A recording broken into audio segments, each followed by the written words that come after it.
Hello friends, welcome to smart వంటిల్లు. అందరూ ఎలా ఉన్నారండి? బాగున్నారు కదా? ఇవాళ ఒక ఈజీ స్నాక్ చూద్దాం. బయట క్రిస్పీగా లోపల చాలా యమ్మీగా జ్యూసీగా ఉంటుందండి ఈ స్నాక్ అనేది. ప్రాసెస్ చూద్దాం. నేను ఇక్కడ గోధుమ పిండి తీసుకున్నాను, కొంచెం సాల్ట్, కొద్దిగా ఆయిల్, ఒక గుడ్డు. ముందు ప్రాసెస్ చూస్తే గోధుమ పిండిని నేను ఒక బౌల్లో వేసుకుంటున్నానండి, మిక్సింగ్ బౌల్లో. దాంట్లో కొంచెం సాల్ట్ వేస్తున్నాను. మీరు కావాలంటే మైదా కూడా తీసుకోవచ్చు. మైదా తీసుకుంటే ఏమవుతుందంటే కొంచెం వైట్ కలర్లోకి వస్తుంది, గోధుమ పిండి కొద్దిగా డార్క్ కలర్లో ఉంటుంది. ఒక కోడిగుడ్డు తీసుకొని దాంట్లో బ్రేక్ చేసుకొని అది మొత్తం బాగా కలిసేలా కలుపుకోవాలండి. మనకి ఎలా వస్తుంది అంటే ఒక 5 నుంచి 10 నిమిషాలు బాగా నలుపుతూ కలుపుకుంటే ఇక్కడ నేను చూపిస్తున్నట్లు వస్తుంది, పొడి పొడిలాడుతూ ఉంటుందన్నమాట. అప్పుడు తగినంత వాటర్ పోసుకొని చక్కగా మనం చపాతీ పిండి అయితే ఎలా కలుపుకుంటాం అలా కలుపుకొని పైన కొద్దిగా ఆయిల్ వేసుకొని కొంచెం పల్స్గానే ఉండాలండి, మరీ పల్స్గా కాదు, కొద్దిగా ఇక్కడ నేను చూపిస్తున్న కన్సిస్టెన్సీలో ఉంటే సరిపోతుంది. దీన్ని ఒక అరగంట సేపు పక్కా పెట్టేసేయాలి. ఎగ్ వేసుకోవడం వల్ల మనం డీప్ ఫ్రై చేసినప్పుడు క్రిస్పీనెస్ వస్తుందండి, బాగుంటుంది. అందుకని చెప్పి ఎగ్ వేస్తామన్నమాట. ఇది ఒక అరగంట పక్కా పెట్టేసి బోన్లెస్ చికెన్ ఒక 300 గ్రామ్స్ తీసుకున్నాను.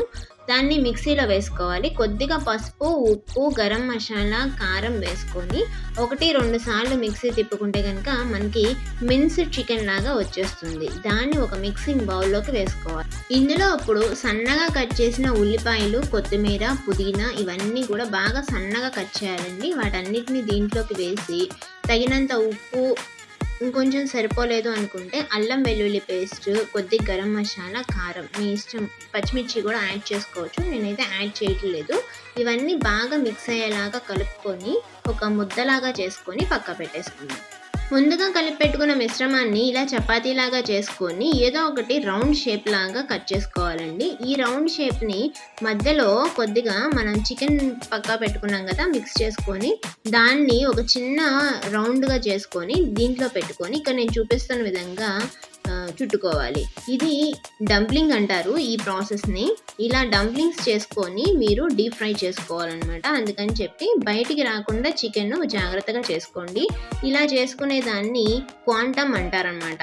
ఇది ఒక చైనీస్ ఐటమే, కానీ సింగపూర్లో, మలేషియాలో బాగా ఫేమస్ అంటండి. ఇది ఇష్టం వచ్చిన షేప్స్లో చేసుకోవచ్చు. ఇక్కడ నేను క్వాంటమ్ షేప్లో చేస్తున్నాను.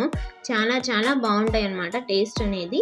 వీటిని చికెన్ మాత్రం బయటికి రాకుండా జాగ్రత్తగా 1-2 సార్లు చక్కగా ఇక్కడ చూపిస్తున్నట్లు మీరు కనుక చేసుకొని ఆయిల్లో డీప్ ఫ్రై చేసుకుంటే కనుక యమ్మీ క్వాంటమ్స్ రెడీ అయిపోతాయి. చూసారు కదా, చాలా సింపుల్ అండి చేసుకోవటం. ఇంకోటి చూపిస్తున్నాను చూడండి. ఇలా ఎన్ని కావాలంటే అన్ని రెడీ చేసుకొని మీరు ఫ్రిడ్జ్లో అయినా స్టోర్ చేసుకోవచ్చండి. 10-15 డేస్ ఈజీగా స్టోర్ అయి ఉంటాయి. తర్వాత మీకు ఎప్పుడు కావాలంటే అప్పుడు ఆయిల్లో డీప్ ఫ్రై చేసుకోవడమే. చాలా సింపుల్గా రెడీ అయిపోతుంది అండి. కాకపోతే ఆయిల్ అనేది మధ్యలోకి వస్తుంది, దాన్ని ఎప్పుడైనా సరే రివర్స్లో తీసుకోవాలి ఆయిల్లో నుంచి బయటికి. ఇలా తీసుకుంటే లోపల ఉన్న ఆయిల్ కూడా బయటకు వచ్చేస్తుంది. లోపల చక్కగా చికెన్ అనేది కుక్ అవుతుంది. మీకు ఎటువంటి డౌట్ అవసరం లేదు, ఎందుకంటే మనం మిక్సీ వేసాం కనుక, చిన్న ముక్కలు చేసాం కనుక యమ్మీ క్వాంటమ్స్ రెడీ అయిపోతాయి. చూసారు కదా, చాలా సింపుల్గా చేసుకోవచ్చు. కొత్త స్నాక్ ఐటమ్, తప్పకుండా పిల్లలకి బాగా నచ్చుతుంది. ఈ సమ్మర్లో ఎంజాయ్ చేయండి. చికెన్తో ఎన్నో వెరైటీస్ చేసుకోవచ్చండి, అందులో ఇది ఒకటి. మీ అందరికీ తప్పకుండా నచ్చుతుంది అనుకుంటున్నాను. ఏమంటారు? నచ్చిందా? నచ్చితే కనుక లైక్ చేసి షేర్ చేయండి. ఛానల్ని ఫస్ట్ టైం చూస్తుంటే సబ్స్క్రైబ్ చేసుకొని పక్కన ఉన్న బెల్ బటన్ని ప్రెస్ చేయండి. నచ్చితే కనుక లైక్ చేయడం మర్చిపోకండి. Thank you friends, thank you for watching. Bye.